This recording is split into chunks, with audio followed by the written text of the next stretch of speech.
Start करती हूँ मैं आज एक नया ड्रामा जिसका नाम है ब्लॉसम।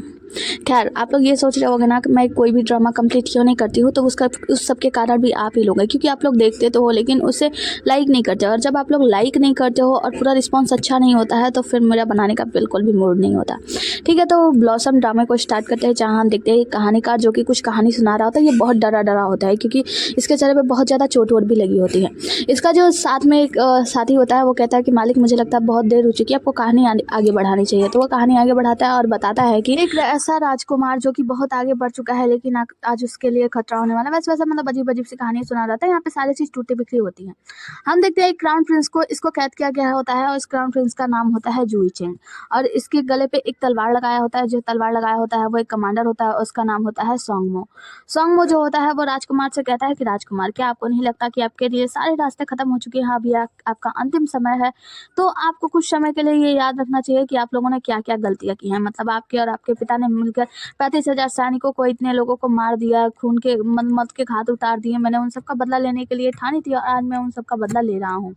यहाँ पे राजकुमार जूही चंग जो होता है वो कहता है कि कमांडर, खैर तुम बदला लेने के लिए आए हो, लेकिन एक बात मैं तुम्हें बता दूं कि तुम गलत व्यक्ति से बदला ले रहे हो। तुम बहुत ज़्यादा पछताने वाले हो मुझसे, ये जो मुझे मारने के बाद। हाँ, मुझे परवाह नहीं है इस बात की कि मैं मृत्यु को हासिल हो जाऊंगा, मतलब मैं मर जाऊंगा। और वो वहीं पे वो क्या करता है कि सोंगमो का हाथ छुड़ाकर आगे बढ़ता है। एक सैनिक जो होता है उसकी तलवार से अपने गले को काट लेता है। कहता है कि सोंगमो, याद रखना कि तुम्हें जिंदगी भर पछतावा रहेगा कि तुमने गलत व्यक्ति से बदला ले लिया। सोंगमो के पास एक सैनिक आता है और कहता है कि हमने कैपिटल पे यानी राज्य पे हमला तो कर दिया है और कौन कौन लोग भाग गए हैं, और वो बताता है कि लॉर्ड किंग जो है वो राजा बनने वाले हैं। वो सैनिक सोंगमो से कहता है कि और हाँ, मैंने राजा की मुहर को चुरा लिया है, तो अब हमारा काम हो जाएगा, मतलब लॉर्ड किंग जो है वो राजा बन जाएंगे। वो कहता है, मतलब सोंगमो कहता है कि अच्छा लॉर्ड किंग राजा तो बन जाएंगे, लेकिन जूही चिंग ये कहते हुए मरा कि मुझे पछतावा होने वाला है, इसका मतलब कुछ तो अलग है, मतलब अपराधी कोई और सीन कट होता है और हमें एक रॉयल महिला को दिखाया जाता है। ये कुछ लेडीज के साथ होती हैं और अंदर जा रही होती है। वहाँ पे एक सैनिक आता है। इन्हें बताया जाता है कि दरअसल बात यह है कि सोंगमो नाम के एक व्यक्ति ने कैपिटल पे हमला कर दिया और बहुत सारे सैनिकों को मार दिया और राजा लोग को, मतलब क्राउन प्रिंस को मार दिया है। यहाँ पे जो लेडी होती हैं इनका नाम होता है डुओ झाओ। तो डुओ झाओ जो होती है वो कहते हैं कि इसकी किसे परवाह है, हम जिसे सजा देने के लिए आए हैं फिलहाल तो उसे पकड़ा जाए। जिसके बाद हम देखते हैं 3 लोगों को, मतलब जो सर्वेंट होते हैं उन लोगों को पकड़ के पीटा जा रहा होता है। सब लोग उनसे बोल रहे होते हैं कि आखिर तुम्हारी हिम्मत कैसे हुई ऐसा करने की। तो वो सर्वेंट बता रहे होते हैं कि हमें माफ़ कीजिए, हमें सोंगमो के बारे में कुछ भी नहीं पता था। हमें ये पता चला था कि पिछले समय में उन्होंने अपने माता पिता के मतलब जान ले लिया एक व्यक्ति ने, और मुझे पता चला कि सोंगमो जो है वो हमारे कैपिटल पे हमला कर दिया, इसलिए हमने भागने का प्रयास कर रहे थे। और यहीं पे डुओ झाओ जो होती हैं वो उनके पति होते हैं वेई तियांगियो जो होते हैं मार्किस ऑफ जियांगिंग होते हैं, और वो कहते हैं कि तुम्हारी हिम्मत कैसे ऐसा बोलने की, मतलब सोंगमो ने हमला कर दिया तो तुम लोग भाग रहे हो, मारो इसे और मारो। यहाँ पे जो ये लेडी होती है डुओ झाओ, ये सब कुछ देख रही होती है और फिर सोचते हैं कि सोंगमो जो है वो हमला कर दिया, मतलब वो बदला लेने के लिए वापस आ चुका है। जिसके बाद से हम दिखाया जाता है कि बहुत सारे सैनिक लोग आगे बढ़ रहे होते हैं और इनमें एक गार्ड होता है जिसका नाम होता है चेंगजिया सबको रुकने का आदेश देता है। यहाँ पे सभी लोग रुक जाते हैं और एक गाड़ी रुकती है, उसमें से एक व्यक्ति निकलता है। ये कोई मंत्री होता है, मतलब यूंच होता है। वो आकर प्रणाम करता है सोंगमो को और कहता है कि आप अच्छे से जानते हैं कि जल्दी लॉर्ड किंग जो है वो राजा बन जाएंगे, आपको मैं कंग्रेचुलेसन करना चाहता था इसीलिए यहाँ पे आ गया। तो सोंगमो कहता है कि मैं भी आपके लॉर्ड किंग से मिलना चाहता हूँ। तो वो कहता है जो वांगी होता है, वांगी जो यूंच होता है, वो कहता है कि देखिए आप अभी राजा से नहीं मिल सकते क्योंकि बहुत रात हो चुकी है और वो अपने रानी के साथ थोड़ी मस्ती मजाक कर रहे हैं, तो आप उनसे सुबह मिल लीजिएगा जब वो राजा बन जाएंगे पूरी तरीके से। तो सोंगमो कहता है कि ठीक है, जब वो राजा बन जाए तो उन्हें मुझसे मिलने के लिए भेज देना। उसका कुछ सामान ले लेता है और कहता है कि हम लोग बाहर गेट पे ही इंतजार करेंगे और सैनिकों के साथ बाहर चले जाते हैं। आगे की सीन में हम डुओ झाओ को देखते हैं जो कि यहाँ पे प्लानिंग कर रही होती है कि कैसे सैनिक बाहर इंतजार करेंगे, क्योंकि सोंगमो ने मतलब हमला किया है तो वो जल्दी यहाँ पे भी पहुंच जाएगा, यहाँ पे भी सबको मार देगा। मिस टो जो होती है, लेकिन आप लोगों को पता है वो सभी लोग नॉबल है। वो कहती है कि हाँ मुझे पता है, लेकिन अभी हमें बहुत ज़्यादा ध्यान रखना है और चारों तरफ से इस महल को, मतलब इस जगह को बचाना है। वैसे भी सभी जानते हैं कि जो तियांगियो है वो वही तियांगियो है, वो कभी भी झुका नहीं है, तो वो लोग इसे झुकाने की पूरा प्रयास करेंगे। वही तियांगियो सामने आता है और कहता है कि देखो मैं तो राजा लॉर्ड किंग से मिलने नहीं जाने वाला हूँ, क्योंकि अगर मैं वहाँ पे जाऊँगा लॉर्ड किंग का तो खुद भी भरोसा नहीं है वो बचेगा या नहीं बचेगा, और मैं भी तो ना बच हो सकता है, लेकिन अगर मैं नहीं जाऊँगा तो उन लोग का अपमान होगा। तो क्या कुछ करना चाहिए ये सब सोच ही रहा होता है। तो जो डुओ झाओ होती है वो कहती है कि उसे अंदर लाओ, और अंदर एक कॉफिन लाया जाता है और यहाँ पे शोक सभा जैसा सीन हो जाता है। सभी लोग कहते हैं कि ये सब क्या है। तो डुओ झाओ कहती है कि मैं बहुत बुरी तरीके से बीमार हूँ और मैं बहुत ही जल्दी मरने वाली हूँ। तो यहाँ पे जो डुओ झाओ होता है, मतलब वेई तियांगी होता है उसका पति, वो कहता है कि तुम ये सब क्यों करना चाहती हो, मतलब क्या ये सब इतना ज़्यादा ज़रूरी है। तो यहाँ पे डुओ झाओ कहती है कि देखो, मौत और ज़िंदगी से बढ़कर कुछ भी नहीं है, तो मैं मरने वाली हूँ, तो उसका शोक सभा ये है, शायद मेरी जल्दी ही मृत्यु हो जाएगी, तुम लोग की चिंता करने की आवश्यकता नहीं है, मैं ही सब कुछ संभाल लूंगी, तुम लोग नहीं जाने से अगर डरते हो तो। हम देखते हैं कि यहीं पे एक मैडम होती है जो कि टुओ होती है, वो ख्याल रख रही होती है डुओ झाओ का। और यहीं पे एक दूसरी लेडी होती है, ये डुओ परिवार की दूसरी बेटी होती है। अब जो डुओ झाओ होती है ना, वो खांसती हैं और उनके मुंह से खून निकलने आता है, वो हैंकी से देखती हैं और सीन कट होता है। उसके बाद से हमें दिखाया जाता है एपिसोड नंबर 1 और हमें कहानी की स्टार्टिंग में दिखाई जाती है कि जो डुओ झाओ हैं वो अपने कमरे में कुछ पढ़ाई लिखाई कर रही हैं, दस्तावेज वगैरह संभाल रही हैं। तो मैडम टू इनके पास होती है और कहती है कि मुझे लगता है आपको टाइम पे दवाई भी लेनी चाहिए, क्योंकि आप सारा काम संभालती हैं और आपको जरा सा आराम भी नहीं करती हैं। डुओ झाओ कहती है कि आराम की क्या ज़रूरत है, वैसे भी मैं बड़े परिवार की बहू हूँ, और वहाँ से निकलने लगती है। और बात करते हुए कहती है कि मैं वेई खानदान की बहू हूँ और मैं सबसे बड़ी हूँ, और इन वेई खानदान में तियांगियों के इतने सारे अफेयर्स हैं, मतलब इतनी सारी वाइफ है, इतनी सारी उपपत्नियां हैं, उन सभी का ख्याल रखना मुझे ही है, क्योंकि मैं सबसे बड़ी हूँ। ये सारी बातें करते हुए जा रही होती है। उन्हें किचन से कुछ सुगंध आती है, तो कहते हैं कि क्या है, तो वो कहते हैं कि लगता है कि जो वेई तियांगी है यानी मेरा पति, वो मेरे लिए कुछ दवाइयाँ ववाइयाँ बना रहा है, साथ मेरे हस्बैंड के साथ में वो फिजिशियन यानी मिंग भी है। अब ये दोनों लोग आगे बढ़ते हैं, यानी कि डुओ झाओ और तुओ, ये दोनों लोग आगे बढ़ते हैं। तो किचन की तरफ देखती हैं मैडम डुओ कि अंदर में जो है इसका पति उसी के फिजिशियन के साथ रंग रंगले मरा रहा होता है, और कहता है कि जल्दी मेरी पत्नी मर जाएगी, उसकी वजह से मैं तुमसे शादी कर लूंगा। ये चीज़ सुन के मैडम झाओ को बिल्कुल अच्छा नहीं लगता। तू अंदर बोलने जाती है तो मैडम झाओ उसे रोक देती है, कहती है कि नहीं, इसकी कोई जरूरत नहीं है, और उन्हें वहाँ से लेकर जाने लगती हैं। जैसे वहाँ से लेकर जाने लगते हैं तो अंदर जो लेडी मिंग होती है वो कहती है उसके पति से कि आपको पता है मेरी माँ का ना मेरी माँ का आपकी पत्नी के पिताजी के साथ अच्छा संबंध था, लेकिन आपकी पत्नी के जो पिताजी हैं ना, वो बहुत ही ज़्यादा बुरे थे और वो मेरी माँ को ज़्यादा प्रभाव नहीं डालते थे, तो इसी वजह से मेरी माँ ने कुछ कलेश किया और उसकी माँ की मृत्यु हो गई। यानी यहाँ पे जब मैडम डुओ झाओ को पता चलता है कि मेरी माँ की मृत्यु इस मिंग के कारण हुआ, तो उन्हें बहुत गुस्सा आता है, और वो अपनी नौकरानी यानी टुओ जो होती है उनका ख्याल रखने वाली, उनसे कहती है कि जाओ कुछ लोगों को बुला कर लाओ और बोलो किचन में आग लग गई है। अब दूसरी तरफ से बहुत सारे लोग पानी वानी लेकर दौड़ते हुए आते हैं, किचन में आग लगी, किचन में आग लग गई है करते हुए, और अंदर आते हैं तो क्या पाते हैं, मैडम जो डुओ झाओ होती है वो तुरंत दरवाजा खोल देती है और अंदर इनके पति और मिंग होते हैं। ये दोनों लोग तुरंत लज्जा के मारे खड़े हो जाते हैं। उसका पति कहता है मुझे समझाने दो, कुछ भी ऐसा गलत नहीं है जो तुम सोच रही हो। मिंग से वो कहती है, मतलब डुओ झाओ, कि तुम्हारी माँ की वजह से मेरी माँ की मृत्यु हुई थी, है ना। तो यहाँ पे जो मिंग होती है वो सामने आती है और कहती है कि नहीं देखो, ऐसी बात नहीं है, मैं बहुत छोटी थी और उस वक्त तो मैं पैदा भी नहीं हुई थी, मैंने बस कहीं सुनी कहानियां सुनी, मुझे कुछ भी पता नहीं है। तो मैडम डुओ झाओ जो होती है कदम आगे बढ़ाती है, अपने पति के कपड़े उठाती हैं और आग से जला देती हैं, चूल्हे की आग में, और ला के बाहर फेंक देती हैं।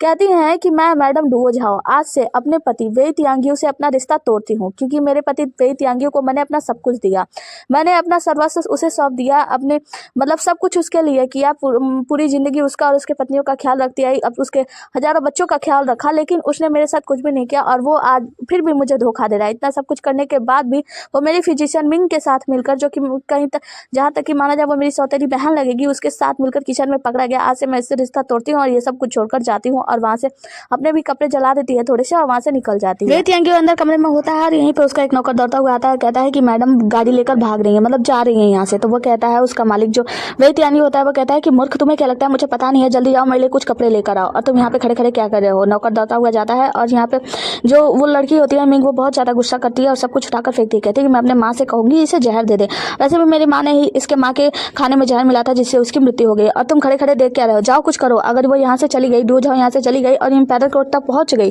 तो हम लोग पीसफुल लाइफ नहीं जी पाएंगे। तो वेई तियांगी कहता है तुम चिंता मत करो, मैं अपने वेई की खानदान को बर्बाद नहीं होने दूंगा, इस डुओ झाओ के वजह से अपने खानदान पर कोई आँच नहीं आने दूंगा। आगे का सीन में हम देखते हैं वेई तियांगी होती है वो वहाँ से निकल जाती है और स्नोफॉल हो रहा होता है। तो मैडम तो वो बताती है कि स्नोफॉल हो रहा है।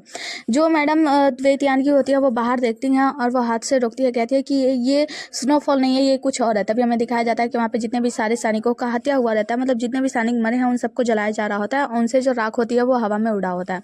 बहुत सारे लोग जो भोजन के लिए तरस रहे होते हैं उन लोगों के लिए मैडम तो वो भी खाना देती हैं, और ये काम जो वेई तियांगी का होता है, वेई तियांगी उन लोग को खाना बांट रही होती है। आगे किसी में हम छोटे बच्चों को देखते हैं जो कविता गाता हुआ सड़क पे चल रहा होता है, और वो बहुत सारी बालियाँ, मतलब वो क्या बोलते हैं, गेहूँ की बालियाँ बटोर रहा होता है, वो रख रहा होता है। यहाँ पे जो वेई तियांगी होती है वो कहती है कि मैडम तो मैं आपसे एक सवाल करना चाहती हूँ, एक बात बताओ, मैं तो बहुत छोटी थी, लेकिन क्या आपको याद है कि मेरी माँ की मृत्यु कैसे हुई थी, जब उसकी मृत्यु हुई थी तो आपने देखा था। मैडम तो वो कहती है कि उस वक्त आप बहुत छोटी थी और आपके कजिन का बर्थडे होने वाला था, मतलब जन्मदिन होने वाला था, और मैडम तो ने मतलब आपकी माँ ने मुझे भेजा था कुछ सामान बाजार से सामान लाने के लिए, और जब तक मैं बाहर वापस आई तब तक उनकी मृत्यु हो चुकी थी, तो मुझे इसके बारे में कुछ भी याद नहीं है। ये लोग बातें करते हुए जा रहे होता है तभी हम देखते हैं इनकी गाड़ी जो होती है अपना संयम खो देती है और आगे वो छोटा सा जो बच्चा बालियाँ बिन रहा होता है उसको कुचलने जाती हैं। तो ये लोग अपना गाड़ी सही करने की कोशिश करती हैं, लेकिन गाड़ी अचानक से अशब्द हो जाती है, मतलब उस बच्चे को मारने जाती है। लेकिन तभी यहाँ पे शोंगमो आ जाता है और शोंगमो क्या करता है, अपना जो तलवार वलवार जो भी होता है वो उनकी गाड़ी की तरफ भेजता है, मतलब दौड़ाता है, वो तलवार फेंकता है और उससे उनकी गाड़ी का जो पहिया होता है वो टूट जाता है और अंदर से जो मैडम डुओ झाओ होती हैं वो नीचे गिर जाती हैं। डुओ झाओ नीचे गिरती हैं और हम देखते हैं कि जो शोंगमो होता है वो आकर उन्हें रोक लेता है, यानी कैच कर लेता है। जब शोंगमो उन्हें कैच कर लेता है तो डुओ झाओ उन्हें देखकर ही पहचान जाती है, कहती हैं कि ब्लॉन्ड हेयर, इतने लंबे हेयर, इसका मतलब ये है कि ये शोंगमो है। और कहती है कि तुम शोंगमो हो, और शोंगमो कुछ नहीं बोलता, उस छोटे बच्चे के पास जाता है। छोटा बच्चा रो रहा होता है डर के मारे। शोंगमो कहता है कि देखो रो मत, अगर तुम रोगे तो तुम्हें पता है ना शोंगमो नाम का एक राक्षस जो कि बाहर निकला हुआ है वो तुम्हें खा जाएगा। तो छोटा बच्चा शांत हो जाता है और शोंगमो उनके पैकेट में ढेर सारा जो गेहूं की बालियाँ होती है वो डाल देता है और कहता है कि अब चुप हो जाओ और अपने घर चले जाओ। छोटा बच्चा घर चला जाता है और जो मैडम डुओ झाओ होती हैं वो सोचती हैं कि शोंगमो के बारे में जो कुछ भी सुना है क्या वो गलत है, क्या ये सच में इतना ज़्यादा क्रूर है। इस समय यहाँ पे एक युवांग टोंग नाम का मॉन्क आता है और वो बताता है कि तुम्हें पता है शोंगमो, जिस तरीके से तुमने उस बच्चे को रोने से मना कर दिया, उससे कहा कि रोना नहीं चाहिए, उस तरीके से तुम अपने भविष्य को कैसे संवार सकते हो वगैरह वगैरह। यहाँ पे हम लू निंग और लू जेंग होते हैं, ये दोनों लोग जो होते हैं वो सैनिक होते हैं शोंगमो के, और ये दोनों लोग बताते हैं कि ये जो महिला है वो डुओ झाओ है जो कि मार्क्वेस ऑफ जियांगिंग की वाइफ है और आपको अच्छे से पता है कि हम लोग उनके ऊपर हमला करने वाले थे वगैरह वगैरह। शोंगमो कहता है कि नहीं, एक नॉर्मल सी महिला है। तो दूसरा वाला लू चेंग जो होता है वो कहता है कि लेकिन हम इन्हें ऐसे कैसे जाने दे सकते हैं। शोंगमो से पूछा जाता है कि बताइए, तो शोंगमो जो होती है वो खांसने लगती है, मतलब उसके मुंह से खून निकलने लगता है। तो जो युवांग टोंग होते हैं वो जाकर उनकी जांच करते हैं और पता चलता है कि वो बहुत ज़्यादा बीमार है। तभी जो शोंगमो होता है वो सीटी बजाता है और बहुत सारे सैनिक बाहर आ जाते हैं। तो जो मॉन्क होता है वो उनसे कहता है कि मुझे लगता है कि आप बहुत ज़्यादा बीमार हैं और यहाँ पे बहुत सारी बर्फबारी हो रही है, तो आप अभी जा नहीं सकते क्योंकि आपकी गाड़ी भी ठीक नहीं है। तो एक काम कीजिए, पास में हमारा मंदिर है, वहाँ पे चलिए, थोड़ा सा मैं आपको मेडिसिन बनाकर दे दूंगा, आराम आराम कर लीजिएगा, फिर निकल जाइएगा। शोंगमो भी ऐसा ही कहता है और लू चेंग से कहता है एक काम करो, इनकी गाड़ी को ठीक करवाओ और लेकर वहाँ पे मंदिर में वापस आ जाना, हम लोग इन्हें सही सलामत घर भेज देंगे। लू चेंग जो होता है वो ऐसा करने से मना करता है, लू निंग भी मना करता है, लेकिन शोंगमो कहता है कि जैसा मैंने कहा है वैसा हो जाना चाहिए। जिसके बाद से सीन हमें दिखाया जाता है मंदिर का। मंदिर में शोंगमो होता है, उसके सामने डुओ झाओ होती है।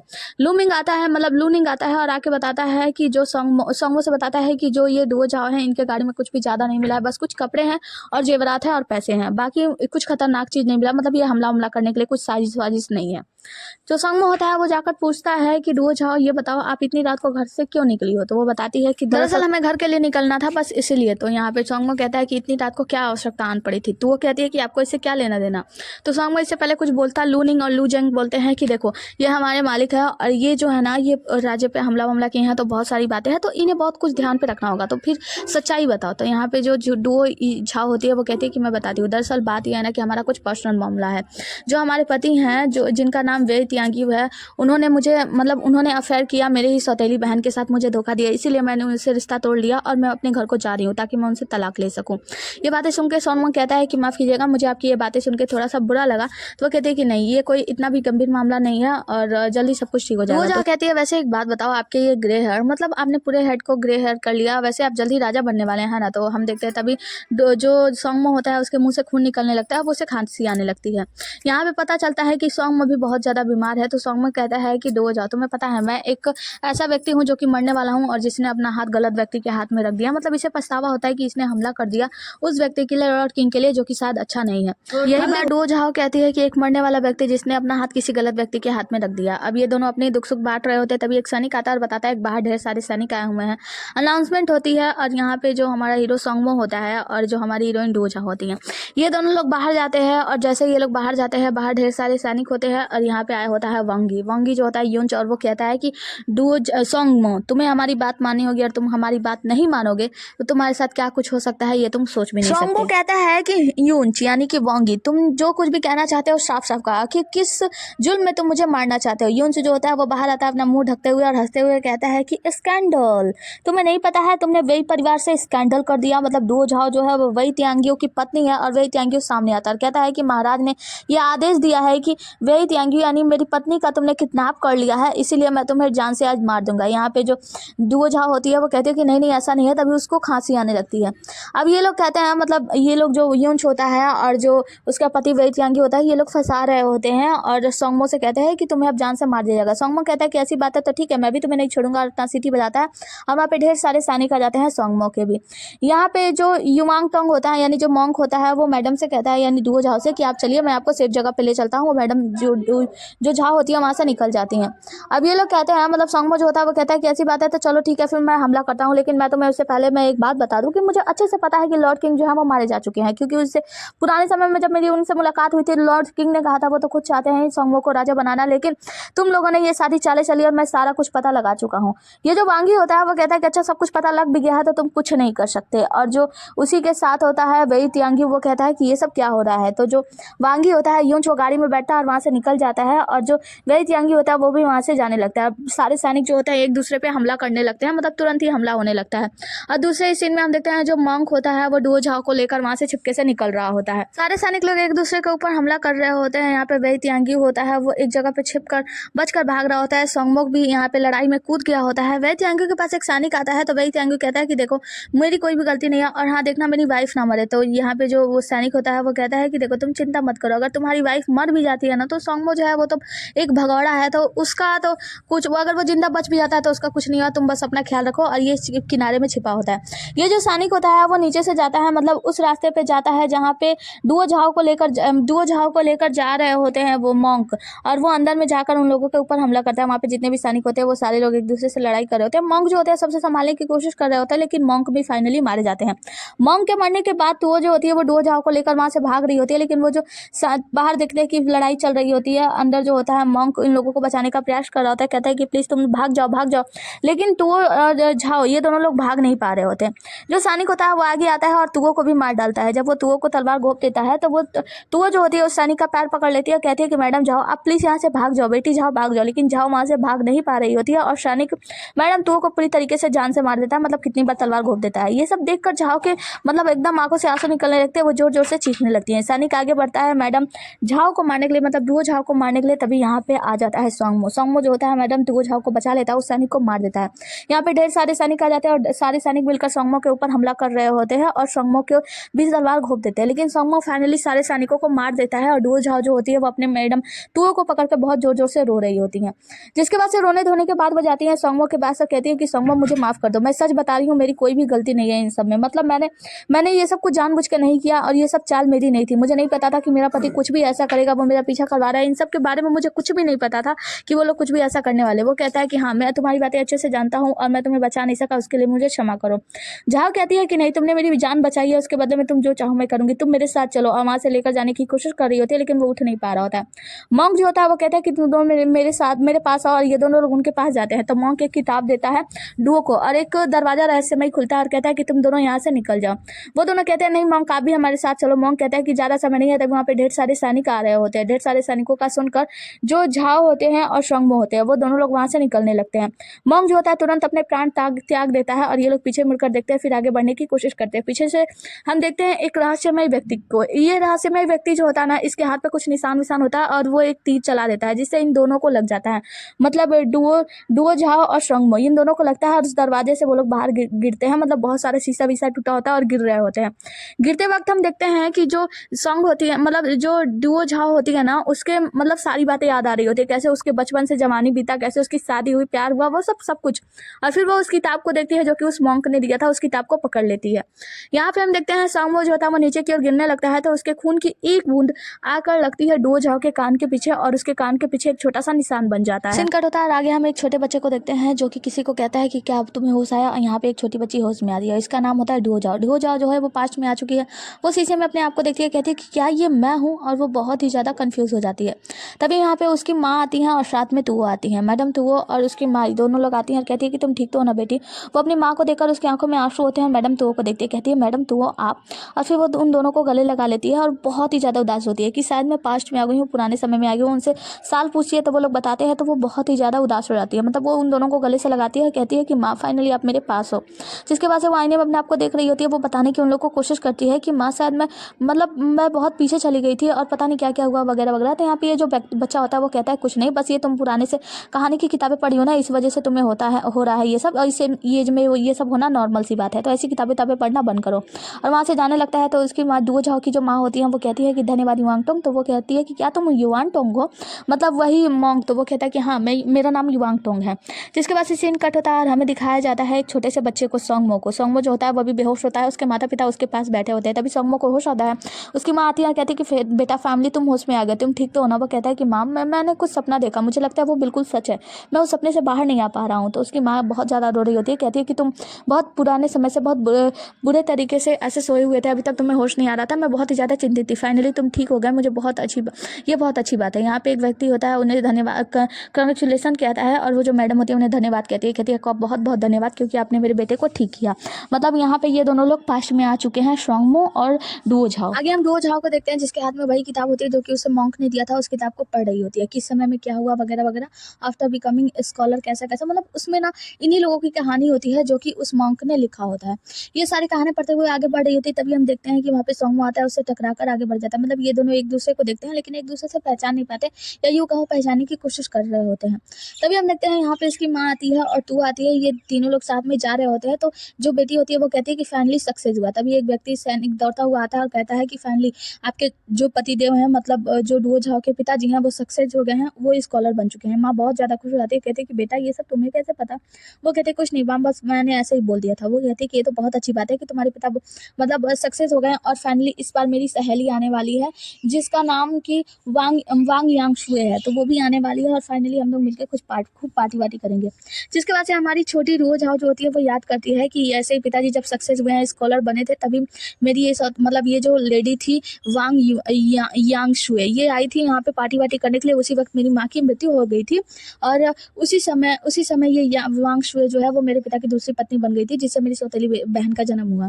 अब ये सब कुछ याद करती है और वो कहती है कि माँ अभी ये सब कुछ क्या करना जरूरी है। तो उसकी माँ कहती है तो उसे कि एक काम करो, जो कजिन ब्रदर है मेरा, वो मतलब कजिन ब्रदर का बर्थडे है, तो एक काम करो, कुछ पार्टी वार्टी के लिए कुछ पैसे कुछ गिफ्ट खरीद के लाओ। तो वो जाने वाली होती है, तो जो जो डुओ झाओ होती है ना वो रोक देती है, कहती है कि नहीं मैडम तो रहने दीजिए। तो उसकी माँ कहती है ऐसा क्यों बेटा।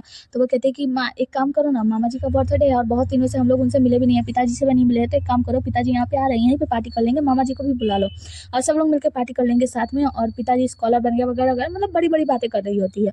डुओ झाओ की जो मॉम होती है वो कहती है कि बेटा क्या तुम्हें इन सब बातों का ख्याल है, तुम्हें ये सब कुछ पता है, ये तो चलो बहुत अच्छी बात है। खैर तुमने जैसा कहा हम लोग वैसा ही करेंगे और पार्टी की तैयारी करते हैं। जिसके बाद से वो जो मैडम होती है वहाँ से चली जाती है। अब डुओ झाओ जो होती है तुओ के साथ होती है, वहाँ से निकल रही होती है। तो डुओ झाओ कहती है तुओ से कि एक बात बताओ मैडम, ये जो वांग यंगशुए है ये कौन है, मतलब ये यहाँ पे आई है सचमुच में। तो वो बताती है हाँ, वांग यंगशुए जो है वो तुम्हारी माँ की बहुत अच्छी दोस्त है, और तुम्हारी माँ ने उनके व्यापार के लिए बहुत सारे पैसे वैसे भेजे थे, और वो व्यापार करके बहुत सफल महिला बन चुकी है, वो जल्दी यहाँ पे आने वाली है तुम्हारी माँ से मिलने के लिए।